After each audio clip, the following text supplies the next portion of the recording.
warahmatullahi wabarakatuh. Perkenalkan, nama saya Nurul Fitriani dengan NIM 20108502008 dari kelas Biologi Sains. Pada kesempatan ini, saya akan menjelaskan materi tentang kedudukan dan fungsi bahasa Indonesia, bahasa daerah, dan bahasa asing. Kedudukan dan fungsi bahasa Indonesia. Bahasa Indonesia adalah bahasa Indonesia menjadi lambang kenegaraan bangsa. Sejak peristiwa Sumpah Pemuda 28 Oktober 1928, bahasa Indonesia mendapatkan tempat yang terpenting di antara bahasa-bahasa lain yang ada di Sabang sampai Merauke. Bahasa Indonesia adalah bahasa nasional yang bahasa mayoritas. Hal ini sebagaimana dikukuhkan pada bab 15 pasal 36 Undang-Undang Dasar 1945 yang berbunyi bahasa negara ialah bahasa Indonesia. Realitas objektif tentang kedudukan bahasa Indonesia ini menimbulkan konsekuensi bahwa bahasa Indonesia memiliki fungsi yaitu sebagai A1 sebagai penanda kenuh bangsa menurut Muklis 2010.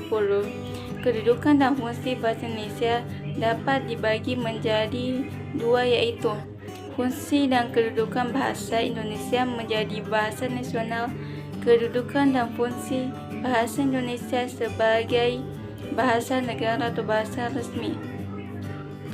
Bahasa Indonesia memiliki fungsi yaitu 1. Sebagai lambang kebanggaan nasional, 2. Lambang identitas nasional, 3.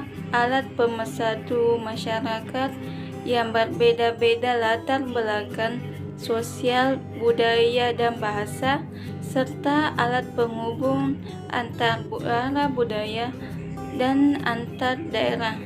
Sedangkan dalam kedudukannya sebagai bahasa negara, bahasa Indonesia berfungsi sebagai bahasa resmi kenegaraan, 2. Bahasa pengantar dalam pendidikan, 3. Alat penghubung pada tingkat nasional, 4. Alat pembangun kebudayaan, ilmu dan pengetahuan serta teknologi. Bahasa daerah adalah suatu bahasa yang dituturkan dalam suatu wilayah dalam sebuah negara kebangsaan, apakah itu pada suatu daerah kecil, negara bagian federal atau provinsi atau daerah yang lebih luas. Sedangkan definisi bahasa daerah yang menurut internasional yang itu termuat dalam rumus piagam yaitu bahasa-bahasa regional atau minoritas. Yang bahasa daerah atau minoritas adalah bahasa yang secara tradisional digunakan dalam suatu negara.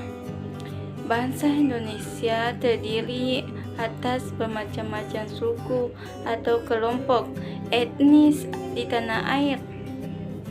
Tiap kelompok memiliki bahasa masing-masing yang dipergunakan dalam komunitas antara etnis atau sesama suku. Itu sebabnya, di samping mengelola bahasa nasional, politik bahasa nasional pun berfungsi sebagai sumber dasar dan pengarah bagi pengelola bahasa yang jumlahnya lebih besar yang tersebar di seluruh pelosok Nusantara. Fungsi bahasa daerah yaitu sebagai lambang kebanggaan daerah, 2. Lambang identitas daerah, 3. Alat penghubung di dalam keluarga dan masyarakat daerah. Dalam kedudukannya sebagai bahasa daerah sendiri, maka bahasa daerah itu berfungsi sebagai 1. Sebagai lambang kebanggaan daerah. Fungsi bahasa daerah dalam hubungannya bahasa Indonesia yaitu bahasa daerah sebagai pendukung bahasa nasional, 2. Bahasa daerah sebagai bahasa pengantar pada tingkat permulaan Pada dasar, bahasa daerah sebagai sumber kebahasaan untuk memperkaya bahasa Indonesia. Bahasa daerah sebagai sumber penyelenggaraan pemerintah dalam bahasa daerah. Namun, pada bahasa daerah terancam punah. Menurut Prof. Dr. Arif Rahman dalam pidato pengukuhan sebagai Guru Besar Pendidikan Bahasa di Universitas Negeri Jakarta, kepunaan bahasa daerah di Indonesia dipetakan sebagai berikut. Di Kalimantan 50 bahasa terancam punah dan 1 sudah punah.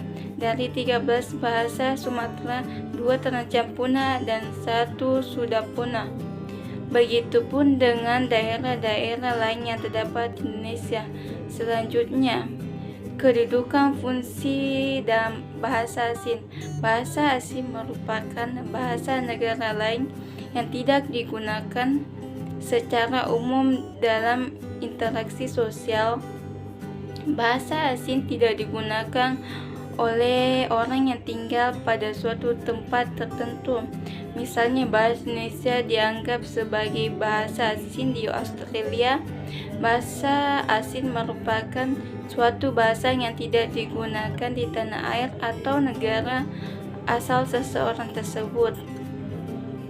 Kedudukan bahasa asing berbeda dengan bahasa kedua.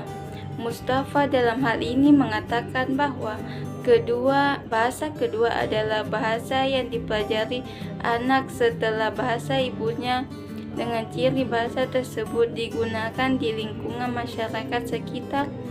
Sedangkan bahasa asing adalah bahasa negara lain yang tidak digunakan secara umum dalam interaksi sosial. Dalam kedudukannya sebagai bahasa asing, tidak memiliki kemampuan untuk bersaing dengan bahasa Indonesia sebagai bahasa nasional ataupun bahasa negara, ataupun bahasa asing tidak akan pernah menjadi bahasa nasional atau bahasa negara di Indonesia. Walaupun pada kenyataannya sebagian bahasa asing tersebut telah digunakan pada lembaga-lembaga pendidikan dan dipelajari pada tingkat pendidikan tertentu. Fungsi bahasa asing yaitu 1. Alat penghubung antar negara, 2. Alat pembantu pengembangan bahasa Indonesia di bahasa modern, 3. Alat pemanfaatan ilmu pengetahuan dan teknologi modern untuk pembangunan nasional.